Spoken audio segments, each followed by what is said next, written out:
오늘 우리 마태복음 5장 우리 7절에 기록된 긍휼히 여기는 자의 행복이라고 하는 그런 주제로 우리는 같이 은혜를 나누고자 합니다. 지금 이스라엘 백성들이 블레셋 사람들하고 전쟁을 하잖아요. 블레셋 사람들하고. 이 팔레스타인이라고 하는 이 단어의 뜻이 블레셋입니다. 블레셋. 지금 블레셋하고 지금 전쟁을 하는데 다윗 시대 때에도 계속 블레셋과의 전쟁이 있었는데 지금까지 그 전쟁이 이어지고 있어요. 그래서 많은 사람들이 우리 장로님 기도하셨듯이 세상을 떠나고 제가 어제 그저께 신문을 보니까 라헬이라고 하는 이스라엘 노 부부가 팔레스타인 국경 지역에 살았는데 이스라엘 사람이잖아요. 이 팔레스타인 무장대원이 총을 메고 이 집에 들이닥쳐가지고 죽일 대세를 하고 있는 겁니다. 그때 다 죽였잖아요. 이스라엘 사람들을 다 죽였는데 이 노 부부도 이제 65세 부부 되는 라헬 부부가 자기들을 죽이려고 들이닥친 팔레스타인 무장 대원들 5명을 식탁에 앉게 하고 차를 대접합니다. 신문에 그대로 나온 얘기예요. 차를 대접하고 계속 자연스러운 대화를 이어나갑니다. 그리고 팔레스타인 대원들에게 간식을 제공해 줍니다.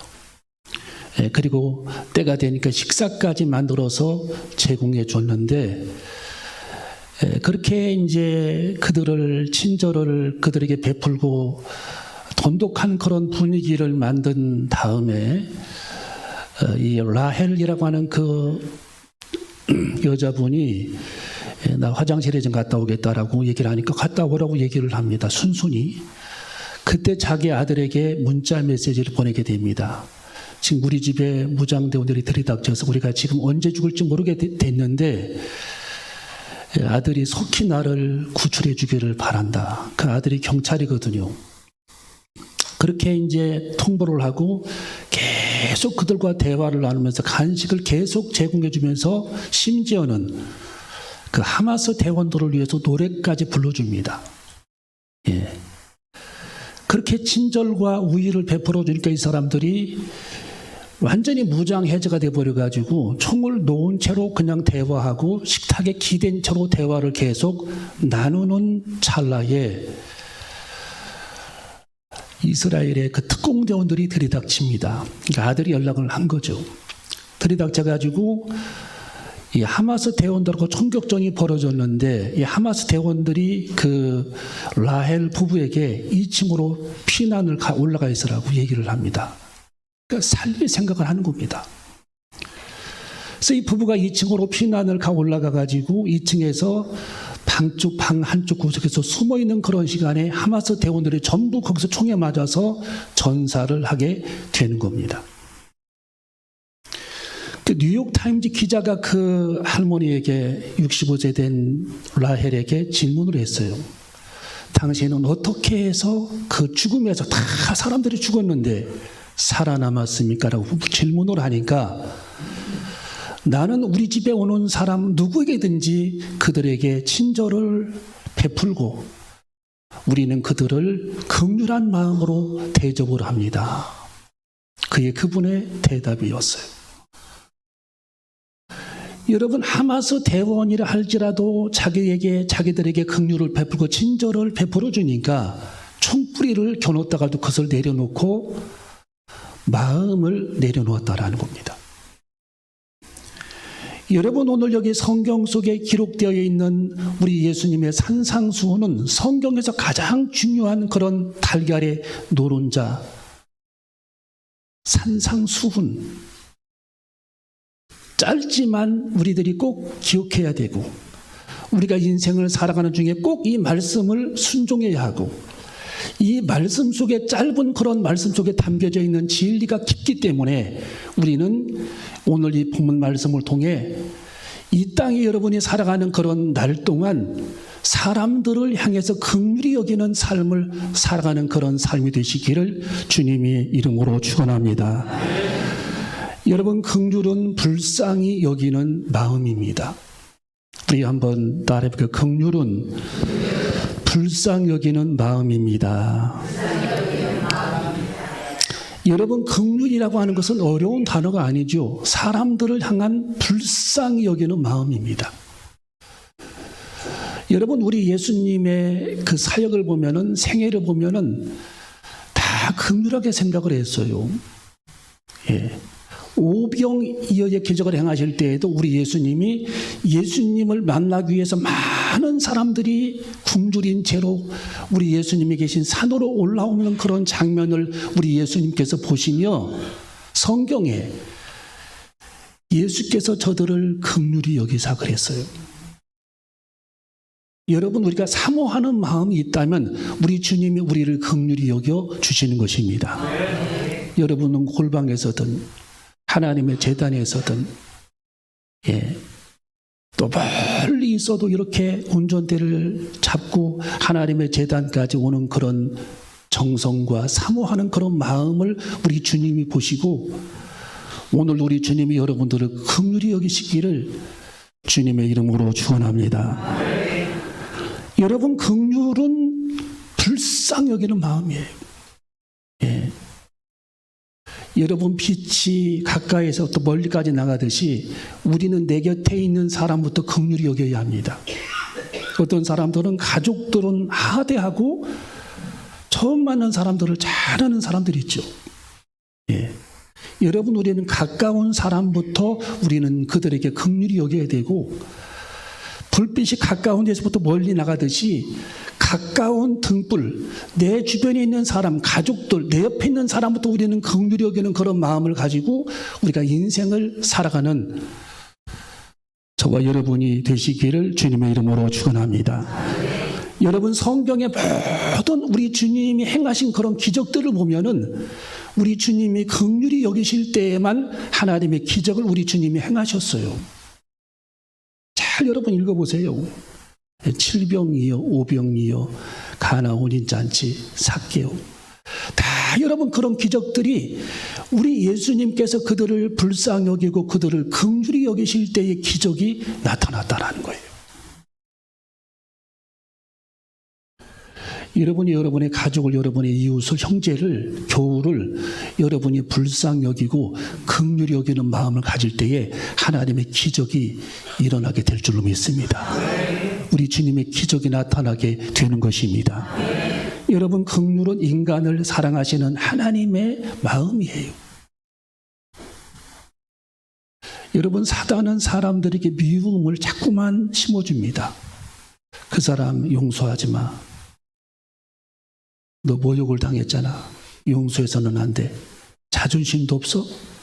자꾸 사단은 우리들을 귀에 그렇게 속삭이는 거예요. 그렇지만 우리 예수님의 마음은 긍휼한 마음이기 때문에 용서하라, 끌어안아라, 받아줘라, 이해해라, 그럴 수도 있다 하면서 우리 주님은 우리들에게 하나님의 그런 음성을 끊임없이 우리들에게 들려주시는 겁니다. 여러분 속에 들려오는 음성이 성령의 하나님의 음성인지 마귀 사단의 음성인지 우리들이 구분해야 합니다. 사단은 끊임없이 우리들에게 음성을 들려줍니다. 성령 하나님도 끊임없이 우리들에게 음성을 들려주는 거예요. 용서해야, 끌어안아야 돼, 네가 안고 가야 돼, 네가 이해해야 돼. 우리 예수님은 십자가 위에서조차도 십자가에 못 박은 그런 사람들을 위해서조차 우리 주님은 기도하시면서 저들의 죄를 용서해 달라고, 저들이 알지 못해서 그런다고 하나님 앞에 기도하시는 우리 예수님의 마음을 우리도 가져야 할 줄로 믿습니다. 우리는 용서의 마음을 가져야 할 줄로 믿습니다. 시편 145편 9절에 보니까 여호와는 만유를 선대하시고 그 지으신 모든 것에 긍휼을 베푸시는도다. 할렐루야.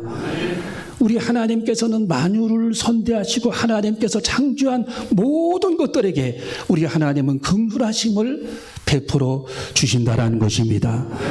여러분, 긍휼은 예수님의 삶 그 자체셨습니다.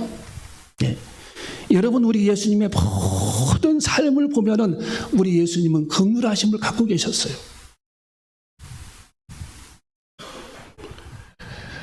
여러분이 긍휼을 행하고 사랑을 행하고 실천할 때에 하나님의 나라가 우리의 것이 되는 것입니다. 내가 평생 인생을 살아가면서 누구를 미워하고 원한을 해결하지 못하고 끝까지 그 원한의 줄을 붙잡고 인생을 살아가는 사람들은 성경 이사야 59장에 보니까 하나님이 저들의 기도를 듣지 않는다. 성경에 하나님은 귀를 막고 계신다. 하나님은 심지어 눈을 가리우고 계신다라고 그랬어요. 얼굴을 가리우고 계신다. 우리가 누구를 미워하면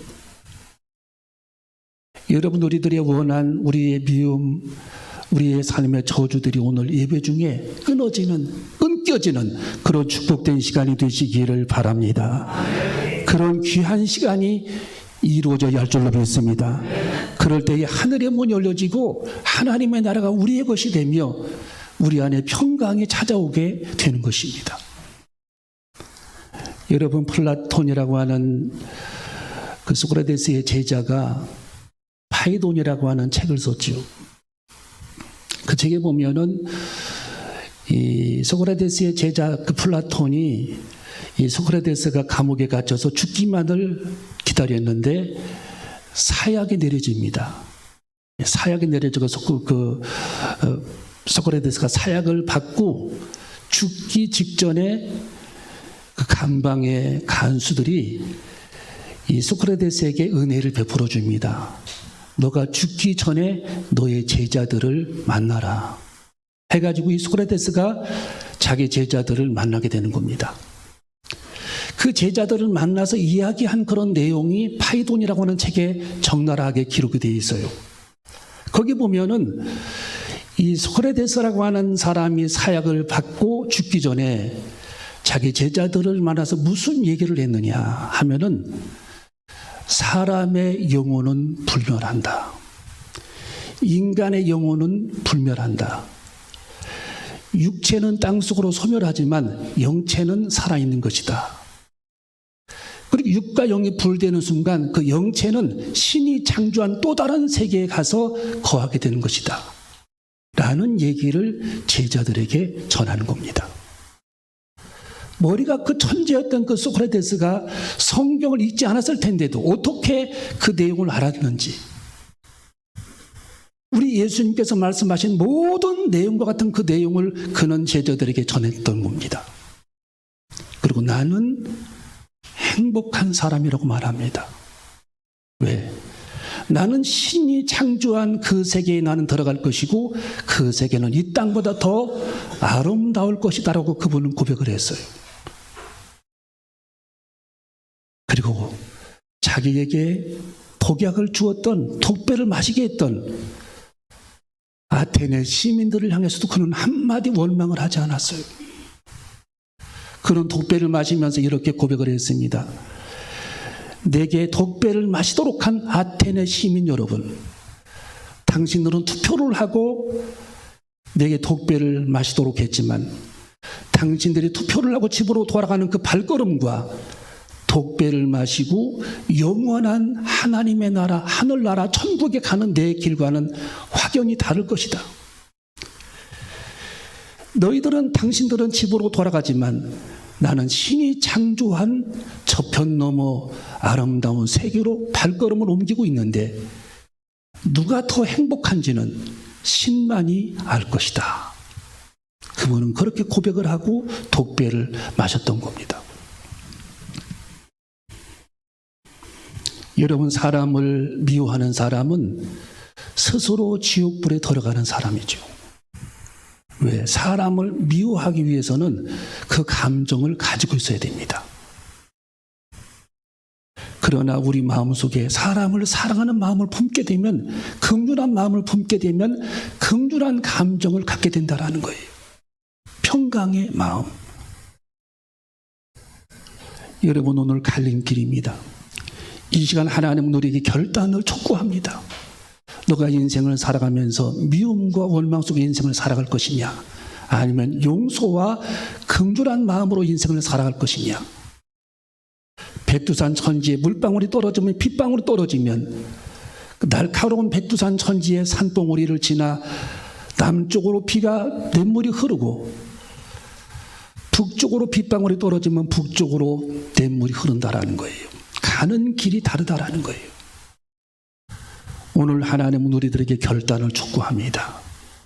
우리가 어떠한 일이 있어도 어떤 삶을 살아가든지 어떤 상황이 벌어지든지 품고 긍휼한 마음으로 인생을 살기를 우리 주님은 원하시기에 오늘 여기 산상수훈에 긍휼히 여기는 자는 행복하다. 저들은 긍휼히 여김을 받기 때문이다라고 말씀해 주고 있는 것입니다. 여러분, 우리는 긍휼히 여기는 삶을 살아가는 저와 여러분이 되어줘야 할 줄로 믿습니다.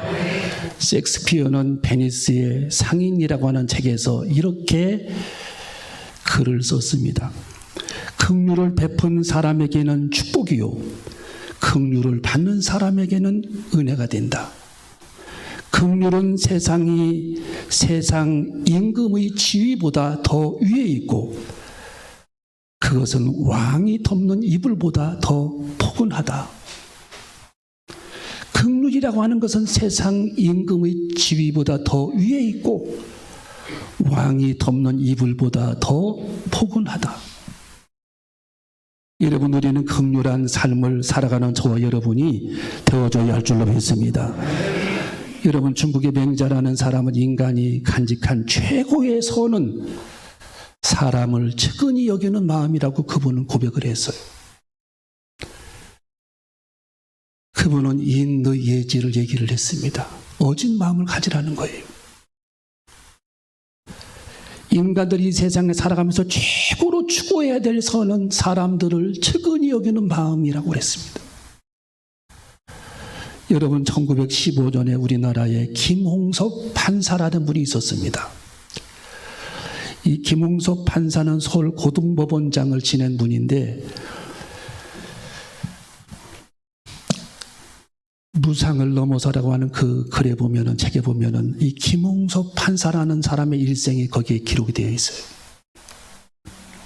이 사람은 판사고 법관입니다. 자기는 판사고 법관이지만 어쩔 수 없이 죄인들을 다루고 그들에게 판결을 내려서 그들이 형을 살게 하는데 이 김홍석 판사는 자기 앞에 서 있는 피고에게 형을 내리고 그 죄인에게 형을 내리고 5년, 3년, 2년 그렇게 형을 내리고 항상 밤에 잠을 이루지 못했다라는 겁니다. 왜?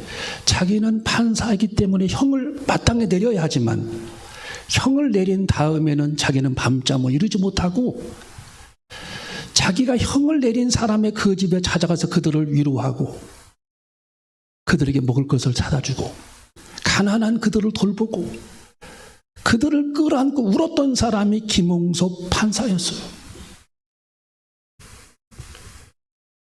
여러분, 그는 불교 신자입니다. 그러나 나중에 그는 예수 그리스도를 영접하고 성경을 읽다가 주님을 영접하고 독실한 크리스찬이 되었습니다. 자기 인생이 180도 변화가 되어서 판결을 내린 다음에는 끊임없이 눈물로 지으며 그들의 집에 그 형을 받고 괴로워하는 그들의 집에 찾아가서 그들을 끌어안고 울었던 사람이 김홍석 판사였습니다. 그리고 그는 자기가 형을 내렸던 사람들을 돌보고 그들을 끌어안고 울다가 51세 되는 해에 몸이 쇠약해져서 세상을 떠나게 됩니다. 여러분, 우리는 우리 주님이 가르치신 긍휼한 마음, 그 김홍석 판사는 고백하기를 나 같은 사람의 죄를, 내 모든 그런 죄를 대신에 십자가를 지는 우리 예수님, 만약 우리 예수님께서 내 죄를 용서해 주지 않았더라면, 내게 긍휼한 마음을 주시지 않았더라면 나도 사형 선고를 받았을 텐데, 나도 영원한 지옥에서 판결을 받고 죽음을 경험했을 텐데 우리 주님이 십자가 위에서 내 대신 사형 선고를 받으시고 자기 몸을 찢으셨으니 그 은혜 얼마나 크고 감사한가 하면서 그는 그 사랑을 잊지 아니하고 자기의 생명을 다하기까지 판결을 내린 사람들의 집을 찾아다니면서 그들을 끌어안고 우는 긍휼한 마음을 본받는 저와 여러분이 되시기를 주님의 이름으로 축원합니다. 제가 학교 다닐 때에 유도와 전도사님이 계셨습니다. 그 유도와 전도사님의 그 남동생도 목사님인데 그 남동생이 통영에 살아요. 근데 그 통영에 사는 따님이 대전에서 이사를 하는데 근무지가 어디냐 그랬더니 상지 있는 곳이래. 상지 유치원에 있는 곳이래. 이상지 자매님. 그래서 그 이상지 자매님 유치원에 있는 그 자매님 아버지가 제 친구 목사님인데 그 바로 형이 유도와 전도사님이었어요. 같이 학교 다녔습니다. 어느 날 그분이 저를 집에 초대를 했어요. 음식물을 대접하고 싶다는 겁니다. 나이는 저보다 5살이 많아요. 유경이 아빠는 저와 동갑이지만 그래서 그 전도사님 저를 초대를 해서 저는 기대를 하고 그 집에 찾아갔는데 상을 가지고 왔는데 김 2장, 딱 2장입니다. 그분 1장, 나 1장, 간장 한 종재기. 그리고 제 손을 붙잡고 그분이 기도를 하는데 15분, 20분 기도를 했어요. 그렇게 눈물을 흘리면서 하나님께서 이 종을 붙잡아 달라고, 이 종을 하나님이 축복해 달라고, 하나님 이 종의 관계를 인도해 달라고 그렇게 눈물로 호소하며 하나님 앞에 김 2장을 놓고 기도했습니다. 저는 김에 밥을 해서 간장을 찍어서 먹고 나오는데 제 눈에 하염없는 그런 눈물이 쏟아졌어요. 이야, 이 주님의 사랑, 이 주님의 고마움, 그리고 천사 같은 사랑, 어떻게 하나님을 통해 이런 아름다운 성품을 이분이 배웠을까? 어떻게 이 시대에 이런 마음을 가진 분이 존재했을까? 저는 신기하고 도전을 받고 그 집에서 나오게 됩니다. 여러분, 오늘 우리 예수님께서 성경에 긍휼히 여기는 자는 마음이 행복하다. 여러분이 용서하고 끌어안는 순간 여러분의 마음속에 하나님이 주시는 행복과 평강이 임하게 될 줄로 믿습니다. 여러분 내면에 여러분의 본심으로 자리 잡게 되시기를 바랍니다. 정말 우리들의 주변 사람, 내 가족들을 끌어안고 정말 끌어안을 수 없는 그런 사람들조차도 끌어안고 그들을 용서하고 하나님의 눈빛으로, 우리 예수님이 제자들을 바라보았던 긍휼히 여기는 눈빛으로, 우리 주님께서 5,000명을 먹고 남는 그런 사랑의 눈빛을 그들이 굶주린처럼 우리 예수님을 만나기 위해 산비탈로 올라오는 그들의 모습을 바라보면서 우리 주님이 기적을 행하셨듯이 여러분 주님이 움직이시기 위해서는 긍휼한 마음을 우리는 가져야 할 줄로 믿습니다. 긍휼한 마음을 가져야 됩니다. 여러분 인생을 살다 보면 용서할 수 없는 사람들이 많아요. 어떻게 이런 사람들이 있을까라고 생각합니다. 그러나 우리 주님은 그들의 마당에도 햇빛을 비춰주십니다. 부자의 마당에도 가난한 사람의 마당에도 우리 주님은 햇빛을 똑같이 비춰주셨어요. 비를 똑같이 내려주십니다. 여러분, 우리는 주님의 긍휼함을 결단해야 할 줄로 믿습니다. 배워야 할 줄로 믿습니다. 오늘 이 성경 마지막으로 긍휼은 사랑받는 비결이라는 겁니다. 우리 한번 따르게 긍휼은 사랑받는 비결이다. 자, 우리 성경을 한번 읽어봅니다. 7절 말씀 마지막으로 읽어봅니다. 시작.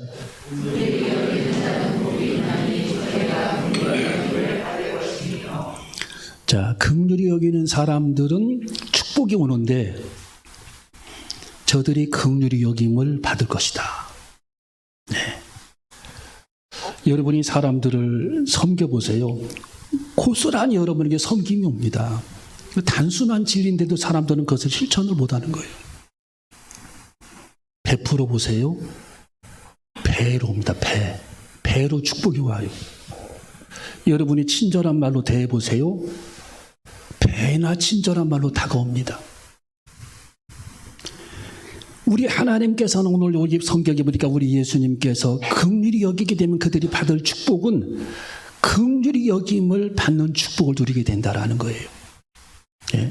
지금 블레셋 팔레스타인 사람들이 이스라엘을 공격을 하니까 지금 10배, 20배로 그걸 대가를 받잖아요. 예. 이스라엘 민족들은요, 서러움을 많이 당했기 때문에 한 대를 얻어맞으면 10배를 때려, 10배. 예. 무차별로 그들은 공격을 합니다. 왜? 2000년간 나라를 잃어버렸기 때문에 그 한이 많아요, 한이. 예루살렘 가보세요. 통곡의 벽에서 그렇게 그들이 울고 있습니다, 지금도. 왜? 나라 잃었던 그 서름. 예? 세계 곳곳에서 그들은 학대를 당하고 미움을 당하고 히틀러는 그 600만 명을 이스라엘 사람들을 잡아다가 가스실에 집어넣고 다 그들을 죽이고 무릎뼈를 도려가지고서 비누를 만들고 예? 그렇게 그들은 고난과 학대를 당하기 때문에 나라를 잃지 않으려고 몸부림을 치는 겁니다. 네. 여러분, 우리들이 사람을 긍휼히 여기면 긍휼히 여김을 받게 되는 겁니다. 여러분 인생을 살면서 나는 사랑받고 싶다. 행복한 삶을 살고 싶다. 나는 많은 사람들로부터 정말 존경받고 사랑받고 싶다고 생각을 한다면 우리는 긍휼을 심어야 할 줄로 믿습니다. 오늘부터 베풀어야 할 줄로 믿습니다. 사랑해야 할 줄로 믿습니다. 친절해야 할 줄로 믿습니다. 사랑, 친절, 베품, 섬김을 통해 하나님의 많은 축복이 우리들에게 쏟아져 내려오는 겁니다. 예. 여러분, 하나님께서 역사하실 때에는요, 긍휼한 환경에서 하나님이 역사하십니다. 여러분 내면에 성령님이 내 안에서 역사했으면 좋겠다라고 생각한다면 여러분이 긍휼한 환경을 여러분 내면에서 만들어야 할 줄로 믿습니다. 사랑의 마음을 만들어야 돼요. 감자도 25도씨 딱 지나가면 싹이 나기 시작합니다. 예. 달걀도 36.5도씨가 되면은 얘네들이 움직입니다. 그때부터 꿈틀꿈틀. 거기서 병아리가 나오기 시작합니다. 환경이 딱 조성이 되면 여러분 내면 속에 주님이 역사하실 만한 환경을 만들어야 합니다. 여러분 내면 속에 기억하세요. 우리 주님이 일하십니다. 우리 주님이 역사하십니다. 우리 주님이 행하십니다. 능력을 베풀어 주십니다. 기적을 행하십니다. 내 안에 사랑의 평화를 만들 때에 긍휼히 여기는 마음을 가질 때에 우리 주님이 일하시네. 오늘 우리 찬송처럼 여러분 주님이 우리 안에서 역사하시고 일하시는 환경, 우리가 긍휼히 여기는 마음을 가질 때에 우리 주님이 일하시고 역사하십니다. 우리는 그 비밀을 깨닫고 긍휼히 여기는 결단이 우리 안에 있어지는 저와 여러분이 되시기를 주님의 이름으로 축원합니다. 기도하시겠습니다.